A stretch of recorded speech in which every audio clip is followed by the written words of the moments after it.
परिवर्तन क्या चीज़ आप देख पा रहे हैं? हाँ, दरअसल है क्या, लैंडिंग जो 6:04 पे डिफाइंड है, वो हो जाने के बाद में क्या होगा कि उसके अंदर जो है, जैसे जो लैंडर है, उस पर 3 उपकरण लगे हुए हैं। वो विभिन्न प्रकार की सतही जाँच करेंगे, वहाँ पर जो है अल्फ़ा पार्टिकल्स, एक्स-रे, स्पेक्ट्रोमीटर जैसे हो गया, रंभा नाम का उपकरण हो गया, लिव्स नाम का उपकरण हो गया, और जो उपकरण हैं, वो क्या करेंगे, उसके माध्यम से देखेंगे कि यहाँ की संरचना जो है कैसी है, पोलर कैप्स जो हैं, वो आइसेज़ यहाँ पर है तो कितने परसेंट आइसेज़ है, या फिर पानी की जो बारिश की ड्रॉपलेट्स है, वजह पानी से के अथाह भंडार भंडार भी हो सकते हैं, या फिर इसमें aluminium, silicate, copper, calcium, iron, nickel और जो है हीलियम-3 वगैरह, ये सारे जो तत्व हैं उनकी जानकारी हमें देगा, और वो जानकारी हमारे यहाँ पर जो इसरो के मास्टर कंट्रोल फैसिलिटी सेंटर हैं उन पर प्राप्त होगी। उनके माध्यम से वो जो डेटा होगा उसको फिर हम डेटा को रिडिफाइन करेंगे, देखेंगे, फिर हम कह सकते हैं कि हाँ, यहाँ पर ये चीज़ें हैं, और वो केवल और केवल 14 दिनों के बीच में ही संभव हो पाएगा।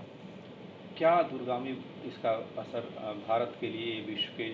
अंतरिक्ष के क्षेत्र में देख पा रहे हैं आप? दूरगामी इसका अगर भविष्य देखा जाए तो ये है, इसका जो डेटा होगा वो आगे इंटरप्लेनेटरी जर्नी, जो अंतःतारकीय मिशन कराए जाएंगे, दूसरे ग्रहों पर और मिशन कराए जाएंगे, उनमें सहायक होगा। और वहाँ की जो संरचनाएं हैं, जहाँ तक अभी तक जो है, यूँ कह सकते हैं कि जहाँ अब तक कोई नहीं पहुँच पाया था, वो जगह एक्सप्लोर कर रहे हैं हम लोग। तो ये अपने आप में एक बहुत बड़ी बात है, और पूरी दुनिया के सामने हम लोग टेक्नोलॉजिकल डेमोन्स्ट्रेशन कर पा रहे हैं कि हमारे पास ऐसी टेक्नोलॉजी है जो हम लोग यहाँ पर रोबोट को और लैंडर को उतार करके चंद्रमा की सतह पर चला सकते हैं। उसके बाद में और भी स्पेस एजेंसी जो भी हैं वो नासा की तरफ जो है बहुत ही सम्मानजनक दृष्टि से देखेंगी, और इसका डेटा तो पूरी दुनिया के अंतरिक्ष अनुसंधान के लिए, गवेषणा खोज के लिए कार्य करेगा, जो लॉन्ग टर्म परिणाम दिखाई देंगे। इसरो का ये जो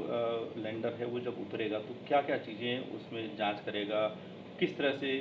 फाइंड आउट्स सामने आएंगे, और पहली बार जो साउथ पोल पर उतर रहा है उसका क्या असर आप देख पा रहे हैं? देखिए, दरअसल है क्या, जब वो लैंडर उतर रहा होगा उस समय जो है हजर्ड्स आने की संभावनाएं रहती हैं, क्योंकि वो वहाँ से जब उतरेगा तो उसके अंदर से जैसे ही हम लोग यहाँ पर जो थ्रस्टर्स लगाएंगे, वो थ्रस्टर्स को फायर करेंगे, तो थ्रस्टर्स बैक डायरेक्शन में फायर होंगे। बैक डायरेक्शन में फायर होने के कारण क्या होगा, उसकी स्पीड को धीरे धीरे डिबूस्ट किया जाएगा, और उसके कारण क्या होगा, वो धीरे धीरे नीचे जा रहा होगा, तो उसके नोजल्स जो है वो छोटे छोटे, उनके माध्यम से वो गैसेज जो हैं इजेक्ट होंगी। उन गैसेज इजेक्ट होने के कारण वहाँ पर जो लूनर सरफेस पर जो डस्ट है वो उड़ना शुरू होगी, क्लाउड टाइप का बना लेगी, तो वो ऑनबोर्ड कंप्यूटर सिस्टम पर दिक्कत पहुंचा सकती है। लेकिन इस बार इतना सारी सिस्टम को एक्यूरेट किया गया है जिसके कारण उस पर कोई फर्क ना पड़े, और वो लैंड कर जाएगा। और लैंड करने के बाद में जो है उसके अंदर से जब पूरी डस्ट पार्टिकल शांत हो जाएंगे इधर उधर, उसके बाद में लैंडर के अंदर से जो है वो रोवर निकलना शुरू होगा। उससे पहले जो 4 साइड जो है, चारों तरफ उसके जो बड़े बड़े एक्सपेंडेड सोलर पैनल लगे हुए हैं, उन पर सूर्य की किरणें पड़ना शुरू हो जाएंगी, और वहाँ दिन निकलना शुरू हो जाएगा। तो फिर उसके अंदर के जो सिस्टम है वो एक्टिवेट हो जाएंगे। उसके बाद में रैंप से रोवर निकलेगा, और रोवर जो जानकारियाँ जुटाएगा, और लैंडर भी जानकारियाँ जुटाएगा, वहीं खड़े खड़े आपस में एक दूसरे की पिक्चर्स खींचेंगे, वो डेटा यहाँ पर भेजेंगे। उस डेटा को पूरी दुनिया जो है वो फाइंड आउट करेगी। उसके माध्यम से जो है वहाँ पर हो सकता है जैसे हीलियम-3 वगैरह हो, पानी के अथाह भंडार वगैरह भी हो सकते हैं, और कुछ बहुत सारे ऐसे तत्व भी हो सकते हैं जिनकी जो है पूरी दुनिया को बहुत ज़रूरत होती है, जैसे कि सुपर सेमीकंडक्टर्स वगैरह बनाने में कुछ ऐसे तत्व प्राप्त होते हैं, वो तत्व भी वहाँ पर मिलेंगे, वो तत्वों की संभावना भी वहाँ पर है। तो ये डेटा जो है वो पूरी दुनिया के काम आने वाला डेटा है, और इसके दूरगामी परिणाम जो है पूरी दुनिया के लिए होंगे।